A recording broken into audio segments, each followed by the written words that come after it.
Hi everyone, so I rambled a lot in this video of course. Now the real video pretty much starts at 12:10. If you want to watch that part of it and just know where I think he's going to go and some of the best team fits, go to 12:10 in this video. If you want to watch me reminiscing on the past career of Odell Beckham, then go ahead and watch the whole thing. Anyway, hope you guys enjoy. Welcome back NFL fans. So as you guys know, of course, I'm sure by now, Odell Beckham has been released by the Cleveland Browns. There's a lot to talk about. Just why it never worked out for him in Cleveland, where he'll end up, what's the best fit for him in my opinion, all those type of things. I guess we'll start from the beginning. I mean, there's a lot of misconceptions about Odell Beckham. I'm an Odell defender for the most part. I understand that it's hard to defend some of his antics, like the Josina Anderson and Lil Wayne interview. That was not very smart of him. Of course, like the peeing like a dog in the end zone when your team's like 0-3, that's not a good look. And hitting the kicking net, hitting yourself in the head with the kicking net was not a good idea. There's been things he's done that have not been that great. Now, I think the misconception about Odell is there's a lot of them. One of them, first off, is that he is only good because of the catch, or he's only famous and only good because of the catch, which is just not true at all. Like, people don't look at the entire body of work. I mean, you look at Odell Beckham's first 3 years in the NFL, he was literally on pace to break just about any receiving record there was in his way. I mean, through his first 3 years in the NFL, his averages through 16 games were this. He was averaging 170 targets, 107 receptions per year, 1,534 receiving yards per year, and 13 touchdowns. That's for 3 seasons. That's a pretty large sample size. So Odell Beckham, before the injuries caught up to him, was literally on pace to be like the greatest receiver of all time. I mean, would he have had the accolades and the playoff accolades that a Jerry Rice has, for instance? Probably not, but still, just individual receiving numbers, Odell Beckham through 3 seasons was supposed to be the best, or on pace to be the best. And the crazy part is that his rookie year, he missed 4 games with a hamstring issue. He came back and took the league by storm, including the one-handed catch that really got him on the map. But in those 12 games he had, 91 catches, 1,305 yards, and 12 touchdowns. He was just, from the start, an unbelievable player. And, I will say, I mean, my favorite player is Eli Manning because of the great memories he's given me, and Eli's just great in general. But my favorite player to watch as a Giants fan is Odell Beckham Jr. The Giants were not a good team when he was here. They were 6-10, I think, his first 2 years. Then, of course, they were 3-13 when he got hurt. Odell's final season here, the Giants were a 5-12 team, I believe. No, not 5-12, 5-11 team. Maybe they were 4. No, they were 5-11 that year. So there was a lot of bad years with Odell Beckham. They had one good year with Odell, going 11-5. They got knocked out in the first round of the playoffs, and Odell Beckham did not have a good playoff game. I completely will admit that. It's a bad look because, he was caught in Miami with Victor Cruz and some of the other receivers, Sterling Shepard and Roger Lewis. They took a picture on that boat in Miami, and the Giants and Odell have not been the same since. I actually have that tweet I had this morning about Odell's splits before that picture was taken and Odell after that picture. So you see him on the left side here. This guy was averaging 95.9 receiving yards per game, 14.3 yards per reception. But after that picture was taken, now look, it's not just a picture. Maybe you believe in curses. Maybe you're superstitious. I don't know. But there was a very direct correlation from Odell before that picture and after that picture. And the Giants in general. The Giants as a team have sucked as well. But Odell Beckham, after that picture was taken, has averaged 65 receiving yards per game, which it wouldn't even be 1,000 in a season. Well, I guess maybe it would be in a 17-game season, but not 16. He's averaging 13.6 yards per reception and only 4.8 receptions per game. So Odell Beckham has not been that same guy since being traded to the Browns, or even in 2017 and 2018 after that picture was taken. So there's a lot to say about the Odell Beckham situation, and we'll talk about the trade to Cleveland. I thought the Giants got a pretty, decent return if they use that 17th overall pick wisely and the 3rd round pick wisely. Jabril Peppers, of course, got hurt. But anyway, for Odell in Cleveland, his first year there, he played through an abdominal injury. Of course, he's dealt with a ton of injuries. He injured himself before the year started, but Odell still found a way to put up 74 catches, 1,035 yards, only 4 receiving touchdowns. But Odell was fine his first year in Cleveland, and he did play in all 16 games to his credit. Now, last year he came back in his age 28 season, had a pretty good start for the most part, had that big game against the Dallas Cowboys. He had that, receiving touchdown from Jarvis Landry, had that reverse touchdown, the rushing touchdown that put the game away. So Odell Beckham was making some noise in 2020's season, but he unfortunately tore his ACL in I think week 6 or week 7, missed the rest of that year, of course, came back this year in week number, I think 3 or 4 this year, and just has not been doing much whatsoever. Like, I look at his game log from this season, he's really not doing much. His first game, he had 9 targets, 5 catches, 77 yards. It's like, okay, that's a pretty nice performance for your first game back. But ever since then, he's exceeded over 30 yards one time in a 5-game stretch. He had a 5-reception, 79-yard game against the Cardinals at home in week number 6. But outside of that, he's been pretty non-existent. We saw Odell play on that Thursday night game against Denver. He was targeted 6 times, had 2 catches, only had 23 yards. He had 2 drops, I believe, in that game. One of them was very ugly. And then this past week, in week 8, when they lost 10-15 to the Steelers, Odell was targeted 1 time and had 1 catch for 6 yards. And that was kind of the nail in the coffin for his career with the Browns. Now, I don't think it's fair that people are saying Odell was a bad teammate in Cleveland and all that type of stuff. But I will say, to Odell's defense, he did sign a 5-year contract to stay with the New York Giants back in 2018, after 2018, I believe. After 2017. Yes, after 2017, he signed a 5-year contract to stay with the Giants. So Odell Beckham, in his mind, I believe always loved New York, always wanted to stay a Giant for his life or for his career, and then was traded basically a year later after signing that big contract. So I get where he's coming from of, like, going from New York and going to Cleveland's got to be a completely different experience, not a fun one. Yes, the Giants have been bad at that point, but going to Cleveland's not really where a rock star like Odell Beckham wants to go. And Odell Beckham is like a very recognizable, like, international type guy. Like Odell Beckham with the hair and the catch, like, a lot of people know who that guy is. So I understand that going to Cleveland for his brand was not the best thing. Now, Cleveland, when he was traded there, was coming off, I think, a 7-8-1 season. That was after Baker Mayfield's rookie year. The Browns were picked to go to the Super Bowl in 2020 or 2019. They were picked to go to the Super Bowl in 2019, and Odell's first year there in Cleveland was a lot of hype. And the Browns as a team did not live up to it. Freddie Kitchens and the offensive line was a big part of that. Then 2020 comes around, and the Browns have a good season, mostly without Odell Beckham. The Browns really hit their stride in the second half of the year last year when Odell Beckham was on injured reserve with the ACL.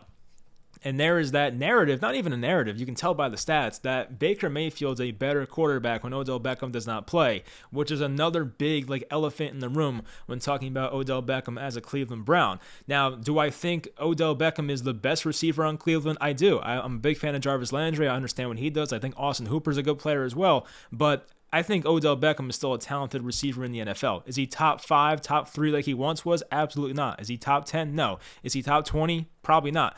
I think Odell, you can make the argument, is a top 30 receiver currently, but he's not near what he used to be, mainly because of the injuries and maybe, getting up there in age. But the guy is still barely 29 years old. He turned 29 today or yesterday. It was very recent. So, for Odell, I don't think he's completely done. I think if he goes to the right team and gets the targets, I think he'll still be a fine, very good wide receiver 2 for a team out there. I don't know if Odell can be a wide receiver 1 anymore based on his injuries and his availability at times as well. If he went to the Packers, for instance, and was supposed to be a number 2 option next to Devontae Adams, that would definitely suit him well. So I'll tell you guys where I think he'll end up and where I think he should go after this. But yeah, that's pretty much what I wanted to sum up about Odell. There's been a lot of just I'm definitely around Giants Twitter more because I am a Giants fan and follow a lot of Giants people. There's a lot of Giants fans that just don't like Odell, and I get it. The way he ended his Giants career here was not the best, and they never won with him here, and it's easy to kind of root against him when he's not a Giant. I get all that, but there's been a lot of just not true things said about Odell, and one of them is that he was a locker room cancer. I don't understand that one. None of his teammates ever spoke out in a negative way about Odell Beckham. It seemed like every time Odell was there was a locker room video or something, it seemed like there was the teammates were always very fond of him and loved having Odell around. He was, good at building relationships with guys like Sterling Shepard when he was drafted by the Giants was right away, just him and Odell were always together. And I don't know, I just feel like calling him a cancer was not the best way of putting it. The way I look at Odell was this. He was a guy that, had a second life, I guess you can say, because of how big he was and his brand. But I do think winning was huge for Odell Beckham. He wanted to win. I don't think he was this me, I only want the stats type of guy. I think Odell Beckham wanted to win, but he wanted to win with the New York Giants. He wanted to do it where he was drafted and the team he wanted to be on. So when he went to Cleveland and they started winning, it was kind of like, okay, it's cool, we're winning, but this is not where I wanted to be. So I do think what Odell always wanted was to win with the Giants. That's my opinion. That's what I think he wanted to do. Unfortunately, that was not the case. And Odell has said things in the past, and part of the reason Giants fans hate Eli Manning, or not hate him, whoa, don't say that. Part of the reason Giants fans hate Odell Beckham was because he said in that interview with Josina Anderson and Lil Wayne that, Eli Manning was kind of getting up there in age, and the Giants, were kind of being held back by their quarterback position. He may not have said that exactly, but he was kind of like, he was saying something along those lines. So when you take a slight shot at Eli Manning, you better believe Giants fans will turn on you, and I get that part of it. But was Odell wrong to say that? No, the Giants had to move on from Eli Manning. I was saying that myself back in 2017, 2018. I keep mixing them up. Odell had a point from what he said about Eli Manning back in 2018, whenever that happened. So I get all that. So that's kind of why Giants fans are against the guy. You can't call out Eli. I get that, of course. And, Odell should have never said that. I think Odell's biggest mistake in his career and the reason why he was traded was that interview. Because when you go on that interview only a few months after signing that 5-year extension with the Giants, like you don't go on there and start speaking poorly about your quarterback and the team. Like, you can't do those things. I mean, it's probably just... It should have never happened. Now, would Odell have been traded without that video being made? Maybe. There's definitely a possibility that the Giants would have moved on. And I don't think, I wasn't mad at the Giants for trading Odell because it wasn't the right idea. There was definitely... I think there was a time to move on, and that may have been the right time. But the problem I had was that when the Giants tried to replace Odell Beckham, they replaced him with 31-year-old Golden Tate. They brought in Kenny Golladay this past offseason, who now is barely played this year with the injuries. It seems like ever since they've tried to replace Odell Beckham, they've been throwing a lot of money at guys that have not been worth it and are not going to play at Odell's level when he was on the Giants. So, it's kind of been just crappy for both sides. It's not like the Giants let go of Odell and now the Giants are thriving. It's not like Odell left the Giants and now Odell's thriving. It's like both. I feel like it's a trade that neither team won. Maybe that's a bad take, but that's just the way I look at it. So, especially with the return the Giants got, how Dexter Lawrence has not panned out to be a great player yet, and O'Shane Ximines has sucked this year, and Jabril Peppers is fine, but Jabril Peppers was basically just a slightly less version of Landon Collins, who the Giants know, of course. So, I don't know. I mean... It just sucks, the whole situation. I do still root for Odell, admittedly. I do want to see him do well. Now, we'll talk about the entire waiver claim process and all that. So, Odell's going to be on waivers up until this Monday. So, here's how the contract situation for Odell would work out. This is according to Field Yates on Twitter. In 2021, if someone claims him, they would have an $8.05 million cap hit for Odell. Now, 2022 and 2023 are non-guaranteed, but he'd be slated to have a $13.7 million cap hit in 2022 and 2023. But once again, it's non-guaranteed. So you can pick up Odell right now, have an $8 million cap hit, and then let go of him after this year.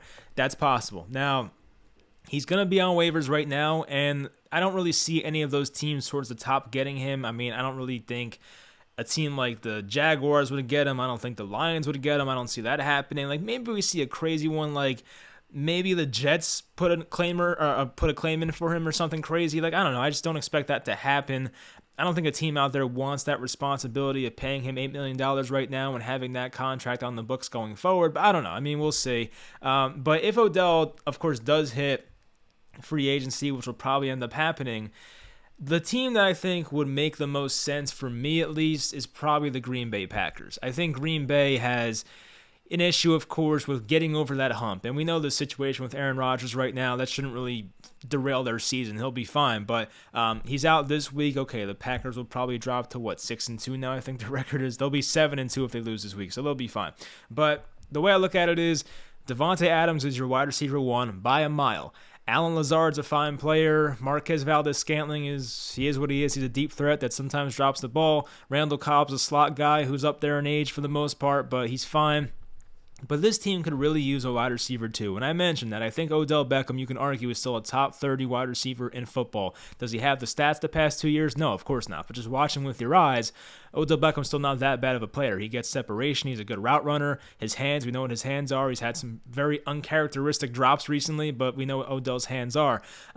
So I think the Packers make a lot of sense from a team standpoint. I think Green Bay looks at their situation and goes, well, we have Devontae Adams, and he's our best guy by far, and he has like a 30-something% target share in the Packers offense. They throw at him a lot, and it makes sense because Devontae is awesome. But I would also try to acquire another guy like an Odell Beckham and possibly find a way to fit him on the roster. Now, of course, you got to look at the cap space in these situations. Green Bay, according to Over the Cap, only has $5.2 million in cap space right now. So if they do claim Odell Beckham, they probably can't afford him with the $8 million cap hit. But if he does hit free agency, you can sign Odell Beckham for a 1-year, I don't know, like veteran minimum type contract just so we can go out there and chase a championship. But there are only, I would say, about 10 teams here that can afford Odell Beckham based on the cap hit. The Bengals can afford him. Obviously, the Browns are not going to take him back. The Chargers could afford him. That's interesting. I mean, Mike Williams has had a great year, of course, but I don't know. I don't see that happening. The Steelers, don't see that. Washington, I don't see that. The Panthers, I don't see that.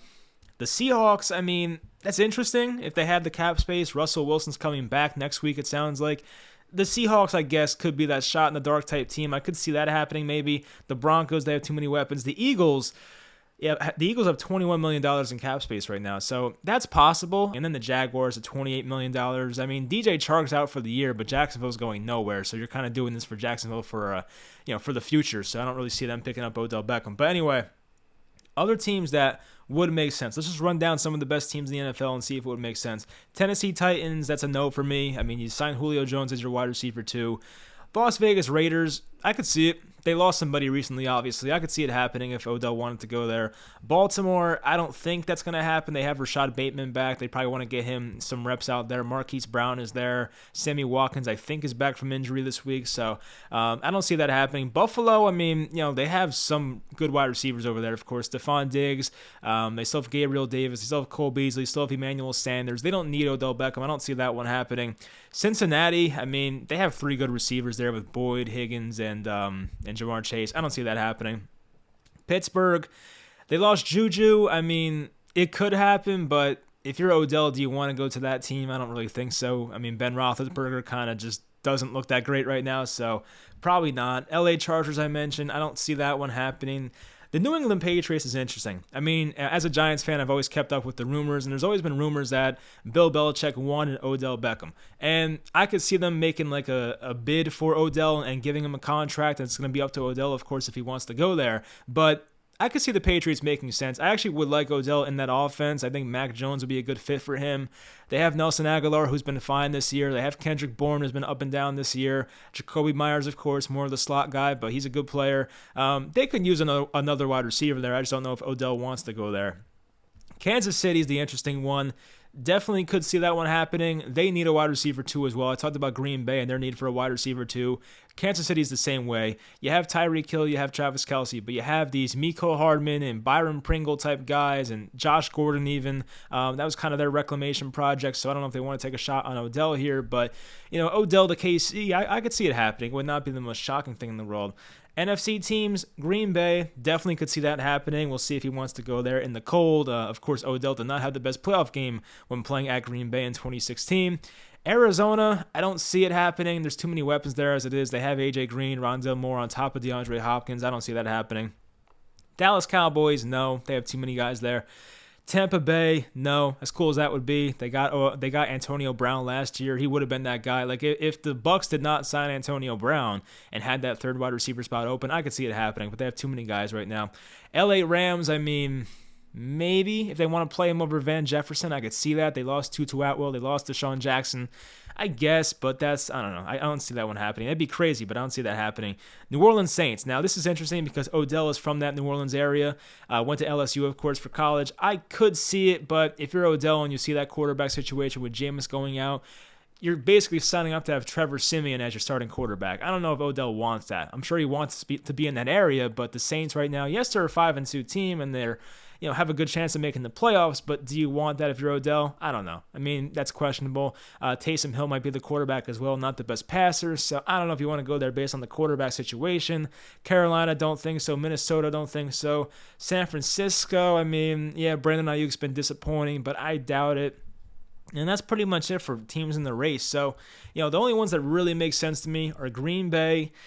I could see New Orleans making sense because of the need there. Michael Thomas not coming back. The Las Vegas Raiders could make sense.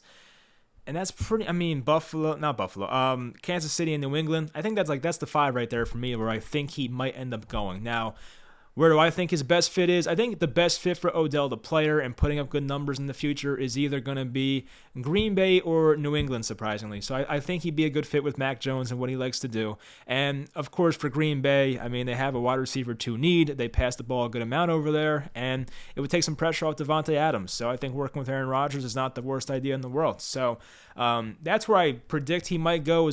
I would say if I had to predict right now, where do I think Odell Beckham's going to sign?